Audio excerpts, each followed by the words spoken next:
బావా నేను ఒక అమ్మాయిని ప్రేమిస్తున్నాను బావా. బావా నువ్వే ఏదోలా సెట్ చేయాలి బావా. ఇంట్లో మాట్లాడు బావా. వచ్చిందిరా ఇలాంటి పత్తి వ్యాపారాలు మాత్రం బాగా పనిచేస్తాను నేను. ఇప్పుడైనా నేను అలా చేశాను బావా. సరేలే, మీ అమ్మ తెలుసా? మా అమ్మకి తెలిస్తే నీ దగ్గరికి ఎందుకు వస్తాను బావా. అమ్మాయి ఫోటో చూపించు సార్ చూస్తాను. చూడడానికి ఎంత బాగుంది, సెట్ చేసుకుంటాం. చూసావు బావా అమ్మాయి ఫోటో బాగుందా? పోతున్నాను రా, అంత ఏం అందంగా లేదు. మనకేసినా చదువుకున్నదా? చదువుకుంది. వంట కూడా చేస్తుందా? జాబ్ చేస్తుందా? చూడ్డానికి కూడా బాగానే ఉందిరా.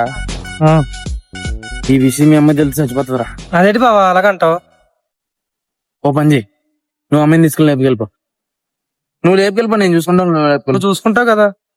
మళ్ళీ కొడుకున్నాను అమ్మాయి లేపుకెళ్ళిపోయాడు. నాకు కూడా మాట చెప్పలేదు. ఆ అమ్మాయి నాన్న ఊరికి నాకు ఫోన్ చేసి పోలేస్తున్నాడు.